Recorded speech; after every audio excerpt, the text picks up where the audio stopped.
ইউরোপের বিখ্যাত ফুল টিউলিপ এখন বাংলাদেশে, কি ভাবতে অবাক লাগছে না? এখানে গেলে আপনারা দেখতে পারবেন টিউলিপ ফুলের বাগান, ছাতার সাম্রাজ্য, বিভিন্ন রঙের বেরঙের কালারফুল, বিভিন্ন রঙের অর্থাৎ এক প্রকার রেইনবোর মতো ছাতার রাজ্য, সূর্যমুখী ফুলের বাগান, ফুলে চারিদিক একদম স্বর্গ, যেদিকে তাকাবেন শুধু ফুল আর ফুল, চারিদিকে শুধু ফুল। এই ফুলের স্বর্গরাজ্যে গেলে আপনি হারিয়ে যাবেন এক অনন্য ভুবনে। কি বন্ধুরা, খুব সুন্দর লাগছে না? এই ফুলের বাগানে আপনি যদি যান, নিজেকে হারিয়ে ফেলবেন ফুলের আড়ালে। বন্ধুরা, আজকে আপনাদের নিয়ে যাব ফুলের স্বর্গরাজ্য আপনে। তাহলে চলুন সম্পূর্ণ ভিডিও শুরু করা যাক। হ্যালো বন্ধুরা, কেমন আছেন আপনারা সবাই? আশা করি সবাই ভালো আছেন। আমি Sovan, with my channel Shovan's journey. ফুলের স্বর্গরাজ্য থেকে আপনাদের স্বাগতম। যেদিকেই তাকাবো শুধু ফুল আর ফুল, মানে প্রথম সিনটাই শুধু ফুল দিয়ে শুরু। আশেপাশে আরো অনেক ফুল আছে। আজকে আপনাদের ফুলের স্বর্গরাজ্যে আমি আপনাদের ভ্রমণ করাবো এবং পুরো এলাকাটা ঘুরিয়ে দেখাবো। মানে আসলে একদম মনে হবে যে আপনি জান্নাতের মধ্যে আছেন, চারিদিকে শুধু ফুল আর ফুল। তাহলে চলুন পুরোটা ঘুরে দেখি, স্থানটা আপনাদেরকে চিনাই এবং কিভাবে আসবেন এবং কি কি সুবিধা পাবেন, কিভাবে উপভোগ করতে পারবেন সেই বিষয়টা আপনাদেরকে খুলে বলি। তাহলে চলুন শুরু করা যাক।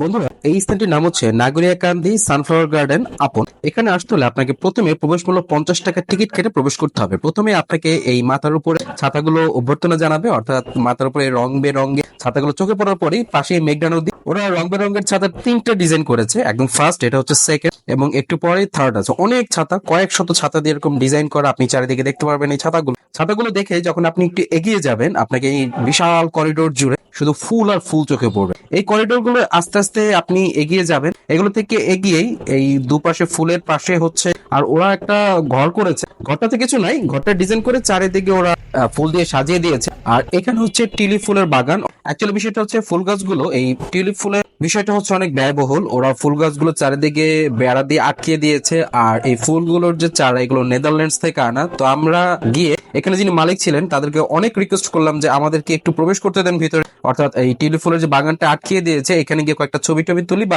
আমরা একটু ভিডিও করি। বাট মালিক দিলেন না, বললেন যে বিষয়টা খুব সেন্সিটিভ, এখানে যদি প্রবেশ করা হয় কোনোভাবে ফুলে হাত দেয় ফুল নাকি নষ্ট হয়ে যাবে, এরকম বিষয় ওনারা আমাদেরকে পাশে যেতে দেয় না। তো আমাদের যে গিম্বল ছিল বা অন্যান্য গ্যাজেট ছিল ক্যামেরার, এগুলো অনেক একটু অ্যাডভান্স ছিল, এই কারণে আমরা বেড়ার উপর দিয়ে এরকম ক্লোজ শট গুলো নিতে পেরেছি। আপনাদেরকে বিষয়টা জানিয়ে দিলাম যাতে আপনারা এরকম বিড়ম্বনার শিকার না হন সেখানে গিয়ে, কারণ আপনারা টিউলিপ ফুলের বাগানে কিন্তু প্রবেশ করতে পারবেন না। আসলে বিষয়টা হচ্ছে এই হচ্ছে টিউলিপ বাগান, যে টিউলিপ বাগানটা দেখে আমরা আসছিলাম। বাট ওনারা ছোট্ট একটা বাগান করছে। বিষয়টা হচ্ছে এই ফুলগুলো, গাছগুলো নিয়ে আসছে ওনারা নেদারল্যান্ডস থেকে ইম্পোর্ট করে। এই কারণে ওনারা বেড়া দিয়েছে চারিদিকে, এবং এটা নাকি খুবই ব্যয়বহুল এবং কষ্টসাধ্য, তাই কোনো মানুষের কাছে যেতে দেয় না। বাট আমরা মনে করছিলাম টিউলিপ গুলোর কাছে গিয়ে ছবি তোলা যাবে। আর টিউলিপ গুলোর বাজারে কিন্তু একটা ফুলের দামটা 1 থেকে 150 টাকা এবং একটা চারা 3 থেকে 400 টাকা।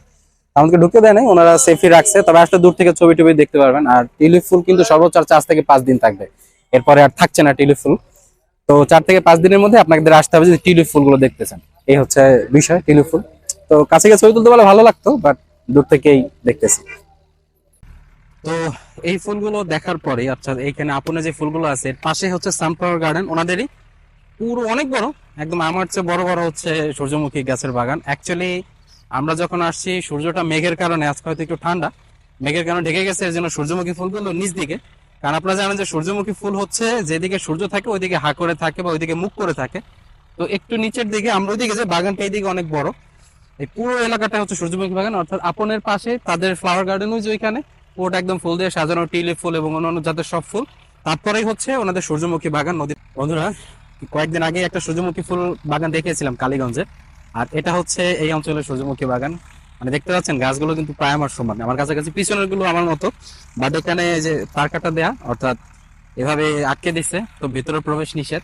তো আমরা এখান থেকে সম্পূর্ণ দেখলাম। তবে বাগানটা অনেক বড়, অনেক বড়। আপনারা আসলে পুরো বাগান ভিউ করতে পারবেন। অনেক জায়গাতে এরকম নাই, আপনারা প্রবেশ করতে পারবেন একদম ওই দিকটাতে, পুরো এলাকাটা। আমরা একটু ওই দিকটাতে যাই, আপনাদেরকে দেখাই ওই দিকটা, আসুন। এই অঞ্চলটা হচ্ছে মেঘনা নদীর পাড়ে, আর এখানে অনেক বড় বড় সূর্যমুখী ফুলের চারা রোপণ করা হয়েছে, অর্থাৎ চারা ছোট থেকে অনেক বড় বড় হয়েছে এবং বিশাল এলাকা জুড়ে সূর্যমুখী ফুলের বাগান। অর্থাৎ এই সানফ্লাওয়ার গার্ডেনের ভিতরে আপনারা টিউলিপ বাগান এবং ঘর যেখানে ফুল দিয়ে সাজানো, সেটার পাশে হচ্ছে সানফ্লাওয়ার গার্ডেন দেখতে পাচ্ছেন, বিশাল বড় বাগান সূর্যমুখীর, এবং পাশে হচ্ছে মেঘনা নদী। আপনারা মেঘনা নদীতে জাহাজ দেখতে পারবেন এবং ড্রেজার, এগুলো যেগুলো বালু উত্তোলন করে। আর সূর্যমুখী বাগানটা অনেক বড়, আমরা ক্যামেরাটা উঁচু করে আমাদের গ্যাজেটের মাধ্যমে আপনাদের দেখাচ্ছি। তাহলে বন্ধুরা, আপনারা কিভাবে আসবেন এই নাগরিকান্দি সানফ্লাওয়ার গার্ডেনে, তাহলে সেই ঠিকানাটা দিয়ে দিই। ঠিকানাটা হচ্ছে আপনাদেরকে প্রথমে নরসিংদী জেলার নতুন বাস স্ট্যান্ডে আসতে হবে। নতুন বাস স্ট্যান্ড থেকে মাত্র 5 মিনিট দূরত্বে নাগরিকান্দি ব্রিজের নিচেই হচ্ছে এই আপনের অবস্থান, যেখানে হচ্ছে আপন সানফ্লাওয়ার গার্ডেন বা নাগরিকান্দি সানফ্লাওয়ার গার্ডেন। আপনাদেরকে ঠিকানাটা দিয়ে দিলাম বন্ধুরা, তো এইভাবে আপনারা আসবেন এই আপনে নরসিংদীতে এবং এসে আপনারা উপভোগ করতে পারবেন। আর টিউলিপ বাগান দেখতে হলে অবশ্যই 4 থেকে 5 দিনের মধ্যে আসতে হবে, সূর্যমুখী প্রায় শেষ দিকে, অন্যান্য গুলো হয়তো আর 1 মাসের মধ্যে থাকবে। আর যদি ভিডিওটা ভালো লাগে অবশ্যই লাইক এবং সাবস্ক্রাইব করবেন। মনে রাখবেন আমি Sovan, with my channel Shobhan journey. Thank you.